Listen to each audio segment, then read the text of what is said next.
नाज़रीन आदाब, आप देख रहे हैं INN चैनल। मैं हूं शेख अहमद अली। आज की खास बात में हम देखेंगे कई अहम कौमी और बैनुल अक़वामी खबरें। सबसे पहले बात वेस्ट बंगाल की। वेस्ट बंगाल के नॉर्थ 24 परगना में बीजेपी कारकुन गोपाल मजुमदार की 85 साल की मां शोभा मजुमदार ने पीर के रोज दम तोड़ दिया। वो करीब 1 महीने से अस्पताल में भर्ती थी। उनकी मौत के बाद बीजेपी और टीएमसी के बीच इल्जामात और जवाबी इल्जामात का दौर शुरू हो गया। बीजेपी उनकी मौत के लिए टीएमसी कारकुनों को जिम्मेदार बता रही है, तो वहीं टीएमसी मौत के पॉलिटिसाइजेशन का इल्जाम लगा रही है। वजीर दाखिला अमित शाह ने सोशल मीडिया पर कहा कि बंगाल की बेटी की मौत से दुखी हूं। टीएमसी के गुंडों ने उनसे मारपीट की। मजूमदार खानदान के इस जख्म का दर्द ममता दीदी को लंबे वक्त तक परेशान करेगा। बंगाल तशद्दुद से आज़ादी के लिए लड़ेगा ताकि हमारी माओं और बहनों को महफूज मुस्तकबिल मिल सके। वहीं टीएमसी के राज्यसभा एमपी डेरेक ओब्रायन ने शोभा मजुमदार की मौत पर अफसोस का इजहार किया। उन्होंने कहा कि पुलिस फिलहाल हमले की जांच कर रही है। ऐसे में वजीर दाखिला का नैरेटिव बनाना सही नहीं है। शाह कई सेंट्रल एजेंसियों को हेड करते हैं, उन्हें जांच के अमल पर भरोसा रखना चाहिए। इस दौरान ममता बनर्जी ने नंदीग्राम के इंतखाबी रोड शो में अमित शाह के हमले का जवाब दिया। ममता ने कहा कि मुझे नहीं पता कि बहन शोभा मजुमदार की मौत कैसे हुई। हमारी पार्टी खवातीन के खिलाफ तशद्दुद को बिल्कुल सपोर्ट नहीं करती। शाह पूछते हैं कि बंगाल की हालत कितनी खराब है। मैं उनसे पूछती हूं कि उत्तर प्रदेश की हालत कैसी है, वो बताएं कि हाथरस में क्या हालात हैं।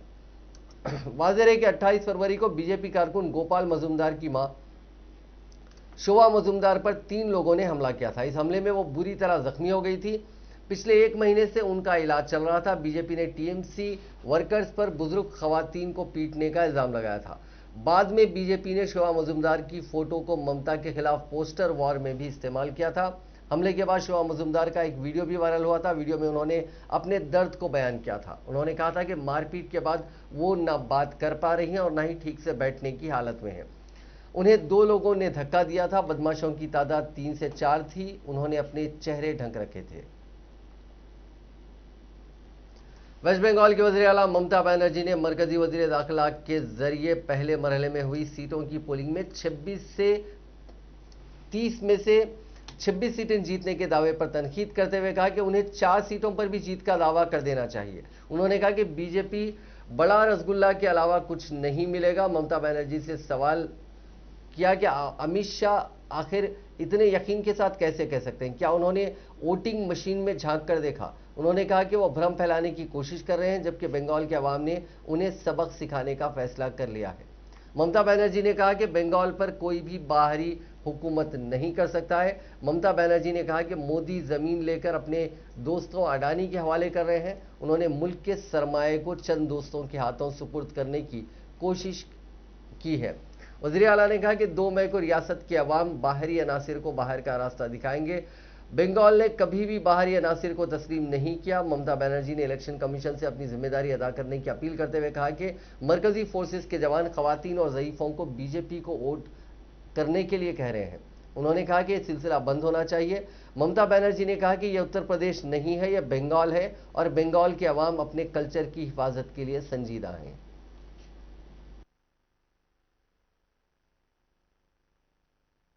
যদি নাই দিয়ে থাকেন, নন্দীগ্রাম যদি আন্দোলনে লড়াইতে করে থাকেন, জীবন দিয়ে থাকেন, এই যে মির্জাফর গদ্দার আপনাদের পর্যন্ত ভয় দেখিয়েছে। কালকে বুড়িয়ালিতে আমি মিটিং করে এসেছি, যেখানে বিরুলিয়াতে রাত্রির বেলায় গুন্ডামি করতে গেছে, আমার পার্টি অফিস ভেঙে দিয়ে এসছে। কদিন আগে আমদাবাদে করেছে, কিছুক্ষণ আগে আরো কয়েকটা জায়গায় করেছে। কিভাবে আমরা মরে গেছি? কি শাসন দেখাচ্ছে? আমি এখনো চিফ মিনিস্টার হয়ে বসে আছি, হরিদাস সব। তোমার এত বড় সাহস যে আমি মিটিং করে যাওয়ার পরে তুমি কালকে গিয়ে তোমার গুন্ডাদের দিয়ে তুমি বিরুলিয়ায় আমার পার্টি অফিস ভেঙেছো। আর পুলিশকে বলিহারি যারা ইলেকশনে কাজ করছেন, এই ছেলেটাকে মেরেছে, সামনে দেখতে পাচ্ছেন না? দেখছে ওর হাতটাকে ভেঙে।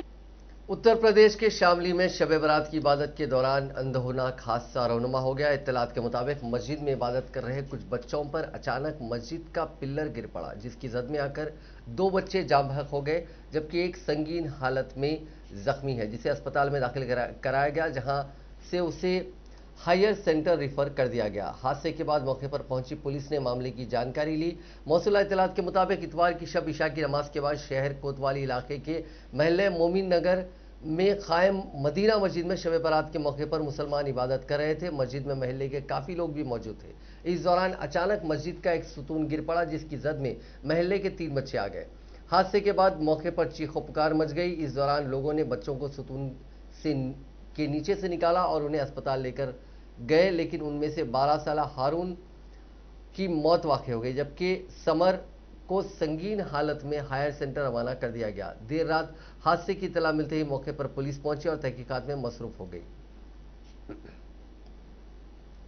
किसान लीडर राकेश टिकैत ने पंजाब में बीजेपी रुकने असेंबली पर हुए हमले के ताल्लुक से वजाहती बयान मीडिया के सामने पेश किया। उन्होंने बयान में कहा कि बीजेपी रुकने असेंबली पर किसान तंजीमों या मुजाहिरीन ने कोई हमला नहीं किया। किसान मुजाहिरीन ने तो रुकने असेंबली को सिर्फ सियाह झंडे दिखाए थे। टिकैत ने इल्जाम आयद किया कि रुकने असेंबली ने खुद ही अपने ऊपर हमला कराया ताकि किसानों पर तोहमत लगाई जा सके। दरअसल अबूहर से बीजेपी रुकने assembly Arun Narang press conference से खिताब करने के लिए हफ्ते के रोज मलोट गए थे, जहां किसानों ने उनकी सख्त मुखालिफत की और मुबैना तौर पर उनके कपड़े तक फाड़ दिए। वहां तैनात पुलिस अफसर नारंग को निकालकर किसी तरह महफूज मकाम पर ले गई। नारंग ने बताया कि उन्हें कुछ लोगों ने घूंसा मारा और उन लोगों ने उन पर सियाह रंग भी फेंका। बाद इतवार के रोज बीजेपी लीडरान रुकने असेंबली की पिटाई की मुखालिफत में पंजाब के गवर्नर हाउस के साथ साथ वजीर आला अमरिंदर सिंह के घर के बाहर भी मुजाहरा करते नजर आए। उनका कहना था कि हुकूमत ने रुकने असेंबली की पिटाई पर कोई ठोस कार्रवाई नहीं की। बीजेपी कायदीन का कहना था कि उन पर आगे भी हमला हो सकता है। बहरहाल इस पूरे वाकये के ताल्लुक से किसान लीडर राकेश टिकैत ने कहा कि किसान तंजीम पुरअमन तरीके से अपना मुजाहरा जारी रखने में यकीन करते हैं, लेकिन बीजेपी और मरकजी हुकूमत किसान तंजीमों को बदनाम करके किसान तहरीक को खत्म कराना चाहती है। इसी वजह से पहले 26 जनवरी को दिल्ली पुलिस के जरिए साजिश तैयार की गई, फिर टोल किट को निशाना बनाकर तहरीक को बदनाम किया गया।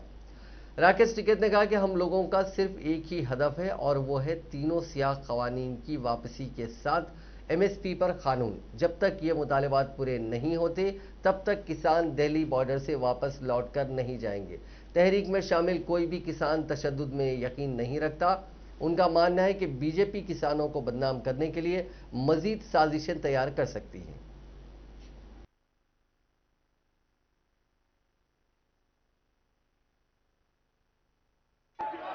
जब तक समाधान नहीं होगा तो जब तक किसान तो वापसी जाएगा नहीं।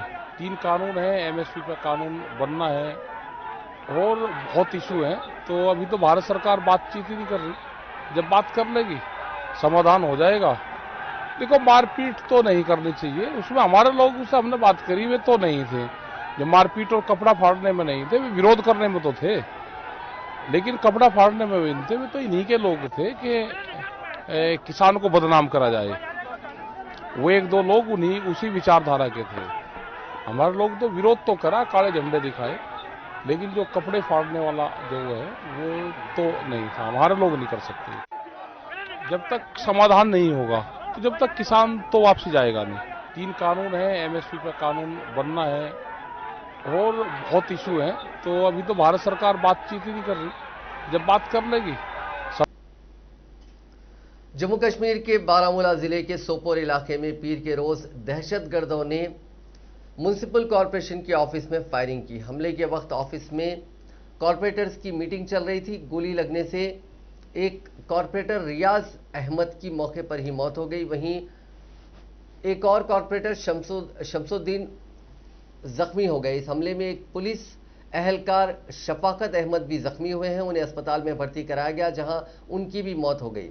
सिक्योरिटी फोर्सेस ने दहशतगर्दों की तलाश में इलाके की घेराबंदी कर दी है और सर्च ऑपरेशन शुरू कर दिया गया है। जम्मू कश्मीर में बीते 24 घंटों में यह दूसरा दहशतगर्द हमला है। इतवार के रोज अनंतनाग में दहशतगर्दों ने सेंट्रल रिजर्व पुलिस फोर्स के बंकर पर ग्रेनेड से हमला किया था, लेकिन यह सड़क पर जाकर गिरा, जिससे 2 लोगों की मौत हो गई। ये हादसा इतवार की शाम करीब 7 बजे अनंतनाग के संगम इलाके में पेश आया था। उत्तर प्रदेश के बरेली में एक 28 साल शख्स ने लड़की के वालिद का महज इसलिए पीट पीट कर कत्ल कर दिया क्योंकि उसने मुलजिम से अपनी बेटी की शादी करने से इनकार कर दिया था। यह वाकया बरेली जिले के शाही इलाके में पेश आया। पुलिस ने मुलजिम श्रीपाल के खिलाफ ताज़ीरात हिंद की दफा 304 के तहत मामला दर्ज कर लिया। एडिशनल पुलिस सुपरिंटेंडेंट राजकुमार अग्रवाल के मुताबिक मकतूल की लाश उसके घर से बरामद की गई, जिसे पोस्टमार्टम के लिए भेज दिया गया। मुलजिम उसकी बेटी से शादी करना चाहता था, लेकिन उसने उसकी इस तजवीज़ को मुस्तरद कर दिया, जिसके बाद श्रीपाल ने लाठी से पीट पीट कर इसका कत्ल कर दिया। मुलजिम ताहाल फरार है, लेकिन उसे जल्द गिरफ्तार कर लिया जाएगा। मकतूल के भाई ने कहा कि मेरा भाई अपनी बेटी के लिए एक माकूल लड़के की तलाश में था। हमारा कुंभा श्रीपाल को जानता था। हफ्ते की शब वो शराब की बोतल लेकर हमारे घर आया और मेरे भाई से पीने के लिए कहा। उसने कहा कि हालत नशा में श्रीपाल ने उसके भाई से उसकी बेटी का हाथ मांगा। उसके भाई ने जब इनकार कर दिया और फौरी चले जाने को कहा तो श्रीपाल ने पहले लड़की को अपने साथ ले जाने की कोशिश की और फिर उसके भाई को लाठी से पीट पीट कर कत्ल करने के बाद फरार हो गया।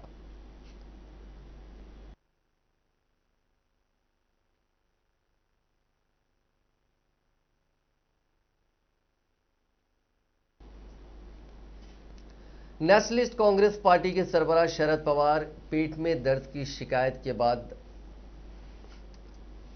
उनके मुंबई के ब्रीच कैंडी हॉस्पिटल पहुंचे। 80 साल के पवार की सेहत के बारे में एनसीपी कायद नवाब मलिक ने बताया कि इतवार की शाम पेट में दर्द के चलते शरद पवार थोड़ा अनकंफर्टेबल महसूस कर रहे थे, इसलिए उन्हें जांच के लिए अस्पताल ले जाया गया। जांच के बाद पता चला कि उन्हें गॉल ब्लैडर में कुछ प्रॉब्लम है। इसके बाद वो घर लौट गए। उन्हें 31 मार्च को अस्पताल में भर्ती कराया जाएगा। इसके बाद एंडोस्कोपी और सर्जरी की जाएगी। महाराष्ट्र में एनसीपी इन दिनों बहरान से गुजर रही है। एक तरफ एंटीलिया और सचिन वजह मामले में एनआईए जांच कर रही है, वहीं महाराष्ट्र के वजीर दाखिला अनिल देशमुख पर साबिक पुलिस कमिश्नर ने 100 करोड़ रुपए की वसूली करने का टारगेट देने जैसे संगीन इल्जाम लगाए हैं। इस बीच अपोजिशन देशमुख के इस्तीफे की मांग कर रहा है। इस सियासी बहरान के बीच खबर है कि शरद पवार ने पिछले दिनों मरकजी वजीर दाखिला अमित शाह से अहमदाबाद में मुलाकात की थी। एनसीपी चीफ अपने एक बिहेवियर के लिए खास माने जाते रहे हैं। कुछ साल पहले मुंह का कैंसर उनको हुआ था और पवार से डॉक्टर्स ने यहां तक कह दिया था कि उनके पास सिर्फ 6 महीने का वक्त बचा है।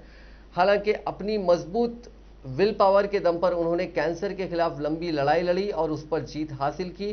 पवार खुद कहते हैं कि वो कैंसर के खिलाफ जंग इसलिए जीत सके क्योंकि इस बीमारी से लड़ने की उनमें विल पावर बहुत ज़्यादा थी। अगर इस लड़ाई में वो हार मान ली होती तो ये काम करना बंद कर दिया होता तो कैंसर जीत जाता। बदी पर नेकी की फतेह और रंगों का त्यौहार होली पीर के रोज मुल्क भर में कोविड की पाबंदियों के दरमियान मनाया जा रहा है। कोविड-19 आलमी वबाई मर्ज के पेश नज़र मरकजी हुकूमत और रियासती हुकूमतों ने रवां साल होली मनाने के सिलसिले में हिदायत जारी की और लोगों से घरों में ही होली मनाने की अपील की है। हिंदू कैलेंडर के मुताबिक होली का दहन फागुन महीने के पूर्णिमा के दिन किया जाता है। उसके अगले दिन रंगीन होली खेली जाती है।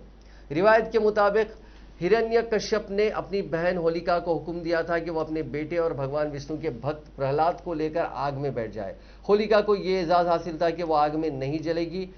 हिरण्यकश्यप के हुक्म के मुताबिक होलिका भगत प्रहलाद के साथ आग में बैठी, लेकिन वो आग में जल गई और भगत प्रहलाद जिंदा बच गया। उसी वक्त से होलिका दहन फागुन माह के पूर्णिमा के मौके पर होता है और रंगों का त्यौहार होली अगले रोज मनाया जाता है। यह त्यौहार राधा और कृष्ण की मोहब्बत की कहानी से भी वाबस्ता है। इसलिए होली के मौके पर राधा और कृष्णा की नगरी मथुरा और वृंदावन में दिलकश नज़ारे देखने को मिलते हैं।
महाराष्ट्र के नक्सल मुतासिरा इलाके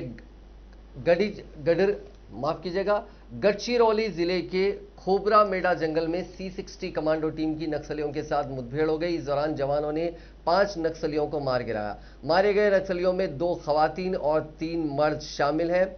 मुठभेड़ के बाद जवानों ने जंगल से भारी मिकदार में हथियार भी बरामद किए हैं। बताया जा रहा है कि इलाके में पिछले 3 दिनों से जवानों और नक्सलियों के बीच रह रहकर मुठभेड़ हो रही है। जानकारी के मुताबिक देर रात पेट्रोलिंग के लिए कुरखेड़ा तालुका से खोबरा मेड़ा के जंगल में नक्सलियों ने अचानक से पेट्रोलिंग पार्टी पर हमला कर दिया, जिसके बाद क्रॉस फायरिंग हुई। इसी दौरान जवानों ने 5 नक्सलियों को मार गिराया। गढ़चिरौली के एसपी का कहना है कि अभी फायरिंग रुकी हुई है, सर्च ऑपरेशन चल रहा है।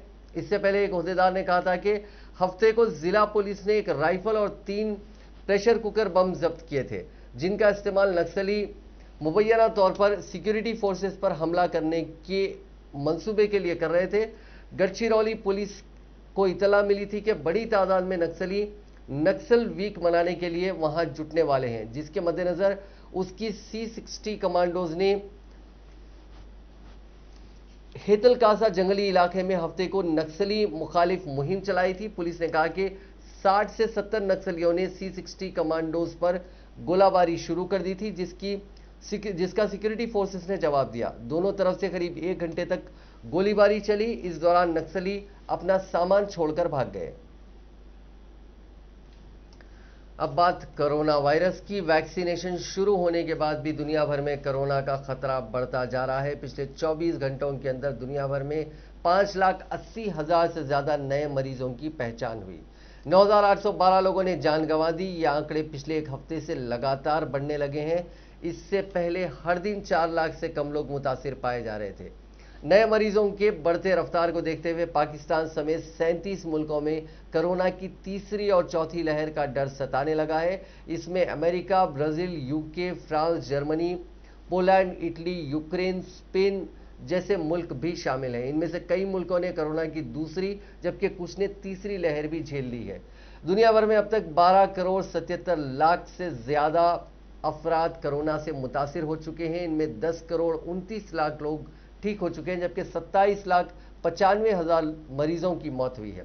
2 करोड़ 20 लाख मरीज ऐसे हैं जिनका फिलहाल इलाज चल रहा है। इनमें 93,661 मरीजों की हालत संगीन है, जबकि 2 करोड़ 19 लाख मरीजों में कोरोना के हल्के अलामात हैं। हिंदुस्तान में कोरोना की दूसरी लहर तेज होती जा रही है। पिछले 24 घंटों में दुनिया में सबसे ज्यादा नए मामले हिंदुस्तान में आए। यहां बीते 3 दिन से लगातार 60,000 से ज्यादा केसेस सामने आ रहे हैं। इतवार के रोज 68,206 मुतासिरीन की पहचान हुई। ये आंकड़े पिछले 169 दिन में सबसे ज्यादा हैं। इससे पहले पिछले साल 10 अक्टूबर को 74,418 मामले सामने आए थे। वहीं बीते दिन 32,149 लोग ठीक हुए थे और 295 लोगों की जान गई। उधर एक्टिव केसेस का आंकड़ा भी लगातार बढ़ता जा रहा है। मुल्क में 138 दिन बाद एक्टिव केसेस का आंकड़ा 5 लाख के पार पहुंचा है। फिलहाल यहां 5,18,767 लोगों का इलाज चल रहा है। इनमें से 1 लाख से ज्यादा एक्टिव केसेस तो बीते 3 दिन में ही बढ़े हैं। इससे पहले पिछले साल 9 नवंबर को मुल्क में 5,04,873 एक्टिव केसेस थे। मुल्क में अब तक 1 करोड़ 20 लाख लोग इस वबा की चपेट में आ चुके हैं। इनमें से करीब 1 करोड़ 13 लाख ठीक हो चुके हैं।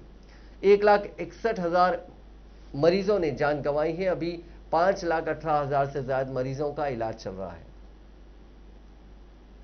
महाराष्ट्र में कोरोना से हालात बेकाबू होते जा रहे हैं। रियासत में इतवार के रोज कोरोना के रिकॉर्ड 40,000 से ज्यादा नए केसेस सामने आए। इससे हुकूमत की फिक्र बढ़ गई है और एक बार फिर से टोटल लॉकडाउन की तैयारियां की जा रही हैं। कोरोना पर बनी टास्क फोर्स ने लॉकडाउन की सिफारिश भी कर दी है। इसके बाद वजीर आला उद्धव ठाकरे ने चीफ सेक्रेटरी सीताराम कुंटे से कहा है कि फौरी लॉकडाउन की स्ट्रैटेजी बनाएं। उद्धव ने इतवार के रोज कहा कि महाराष्ट्र में सेक्शन 144 से काम नहीं चलने वाला है, कर्फ्यू से भी कुछ नहीं होने वाला है। अब लॉकडाउन ही एक वाहिद हल है। उद्धव के इस बयान के बाद माना जा रहा है कि अगले 1 से 2 दिन में महाराष्ट्र में टोटल लॉकडाउन लगाने का ऐलान किया जा सकता है। वजीर आला ने अस्पतालों में बेड्स की तादाद, ऑक्सीजन और वेंटिलेटर्स का इंतजाम के बारे में भी ओहदेदारों से जानकारी ली। महाराष्ट्र में पिछले 24 घंटों के दौरान कोरोना ने सारे रिकॉर्ड्स तोड़ दिए हैं। पिछले 24 घंटों में यानी इतवार के रोज वहां 40,414 नए केसेस सामने आए थे। ये एक दिन में मिले मुतासरीन का सबसे बड़ा आंकड़ा है। तेलंगाना में गुज़िश्ता 24 घंटों के दौरान कोरोना वायरस के मुस्बित केसेस में काफी इजाफा हुआ है। जुमेरात के रोज रियासत भर में 403 केसेस दर्ज हुए थे और 2 अमवात हुई थी। इससे रियासत में कोरोना केसेस की कुल तादाद 3,06,742 हो गई। हलाकतों की तादाद 1690 है। जीएचएमसी के हुदूद में 146 केसेस दर्ज हुए हैं।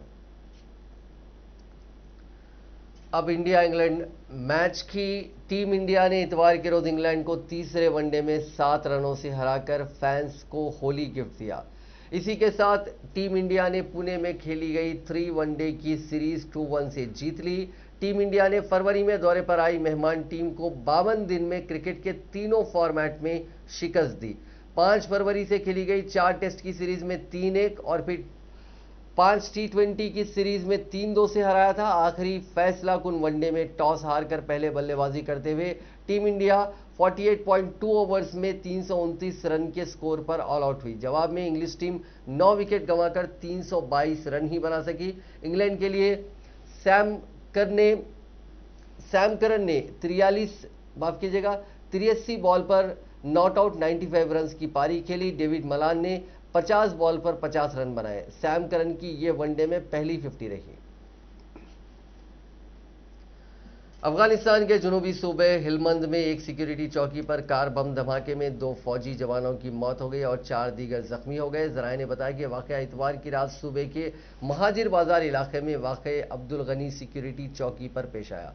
गुज़िश्ता सितंबर में खतर के दारुल हुकूमत दोहा में अफगान तालिबान अमन मुज़ाकरात शुरू होने के बावजूद दहशतगर्दाना हमलों और सिक्योरिटी फोर्सेस को निशाना बनाने का सिलसिला बंद नहीं हुआ है। मिस्र की स्वेज नहर में पिछले 6 दिन से फंसा मालबरदार जहाज आखिरकार आज चल पड़ा। यह जहाज एशिया से यूरोप के बीच माल ढुलाई का काम करता था। जहाज के नहर में फंसने से दोनों तरफ करीब 150 से ज्यादा मालबरदार जहाज फंस गए थे। मीडिया रिपोर्ट्स के मुताबिक वक्त से माल की सप्लाई न होने से करीब $50,000 मिलियन का नुकसान हुआ है। हर घंटे $400 मिलियन के नुकसान का अंदाजा लगाया गया है। इंच कैब शिपिंग सर्विसेज ने बताया कि इस कंटेनर जहाज को निकाल लिया गया है। इससे अब ट्रैफिक फिर से खुल गया है। स्वेज नहर से जहाज़ों की आमद और रफ्त मुतासिर होने का सबसे ज़्यादा असर यूरोप पर पड़ा है। इसकी वजह से खाने पीने की उन चीज़ों की कमी होने लगी थी जिनकी ढुलाई इस रास्ते से होती है। दुनिया में करीब 12 कारोबारों के लिए स्वेज नहर रूट का इस्तेमाल होता है। सप्लाई में देरी के अंदेशे से लंदन में रोबस्टा के फ्यूचर्स में 2.8% का उछाल आया। मई डिलीवरी और जुलाई डिलीवरी से फ्यूचर्स के बीच फर्क 30% से ज्यादा बढ़ गया। इसके चलते इंटरनेशनल मार्केट में क्रूड ऑयल की कीमतों में उछाल आया। न्यूयॉर्क में ब्रेंट क्रूड का भाव 2.16% चढ़कर $63.29 पर बैरल पर पहुंच गया। West Texas intermediate crude oil 2.54% की तेजी के साथ $60.05 पर बैरल पहुंच गया। स्वेज नहर में फंसा द एवरग्रीन जहाज 1300 फीट लंबा है। इस मालबरदार जहाज का नाम द एवरग्रीन है। पनामा का यह जहाज एशिया से यूरोप के बीच माल ढुलाई का काम करता है। इसकी लंबाई 1300 फीट की है। पिछले मंगल के रोज यानी 23 मार्च को स्वेज नहर में जहाज फंस गया था, जिससे दोनों तरफ की आमद और रफ्त मुकम्मल बंद हो गई थी।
अमेरिका की फौज चीन और रूस की वजह से मुसलसिल बढ़ते हुए खतरे के पेश नज़र एक जामे जंगी हिकमत अमली तैयार करने का मंसूबा बना रही है। एक रिपोर्ट जारी की गई है जिसमें अमरीकी दिफा के जराये के हवाले से ये इत्तला दी गई है। रिपोर्ट में अमरीकी वजारत दिफा के हुक्काम के हवाले से बताया गया है कि बहरे ओशियानोस में चीन और रूस की जारहाना सरगर्मियों से निपटने के लिए एक नई जंगी हिकमत अमली तैयार की जाएगी, जिसके तहत अमरीकी फौज के आला अफसरान को खुसूसी तरबियत दी जाएगी। अमरीकी फौजी अफसरान आलमी चैलेंजों का मुकाबला करने के लिए भी तैयारी करेंगे। अमरीका की इस नई जंगी हिकमत अमली के तहत साइबर अटैक्स, बहरिया, बाल्टिक और आर्टिक में रूस की बढ़ती हुई मौजूदगी के अलावा बहरिया जुनूबी चीन में चीन की मुस्तहकम होती हैसियत से निपटने पर खुसूसी तवज्जो दी जाएगी। अमेरिका की जंगी हिकमत अमली अमरीकी वज़ीर दिफा लाइडन ऑस्टिन की निगरानी में आर्मी के joint chiefs of staff mark मिले की ज़ेरे सदारत होगी। अक़वाम मुत्तहिदा का कमीशन बराए स्टेट्स ऑफ वुमेन ने 25 बरस कबल बीजिंग में ख़वातीन की कॉन्फ्रेंस के मौके पर अवामी शोबे में ख़वातीन को मर्दों के बराबर मौक़े देने और घरेलू तशद्दुद के खात्मे से मुतालिक रोड मैप तय किया था। ताहम पिछले हफ्ते एक मुसवदे की तैयारी के मौके पर सनफ़ी शिनाख्त और ख़वातीन के हकूक़ के मामले पर मुख्तलिफ ममालिक के दरमियान शदीद बहस देखी गई। सिफारतकारों ने ख़वातीन के हकूक़ से मुतालिक इस मुसवदे में ज़बान के इस्तेमाल और सनफ़ की बुनियाद पर तशद्दुद समेत जिनसी और तौलीदी सेहत और दीगर हकूक़ पर आखिरी लम्हात तक बहस की। बाज़ मगरबी ममालिक की जानिब से ये कोशिश बेसूद गई, जिसमें गैर वाज़ेह जिन्स और ट्रांसजेंडर ख़वातीन को बतौर सनफ़ तस्लीम करवाया जाना था। ताहम कमीशन ने इसके बजाय लड़कियों और ख़वातीन को मुतनव्वो मिले जुले तर्ज की तफरीक और कई तरह के हालात और मामलात को तस्लीम किया।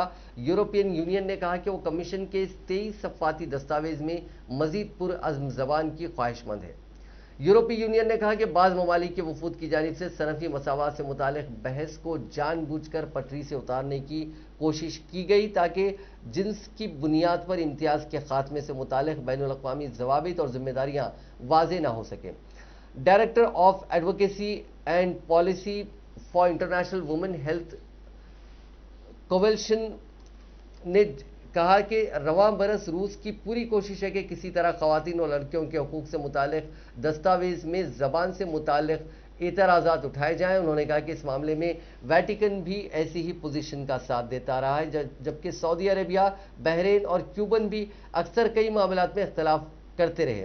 उन्होंने कहा कि चीन वुमेन ह्यूमन राइट्स डिफेंडर के किसी भी रेफरेंस की मुखालिफत करता है। यूरोपियन यूनियन के एक सिफारतकार ने कहा कि रूस ने उन मुज़ाकरात में गैर मामूली तौर पर नादुरुस्त किरदार अदा किया है।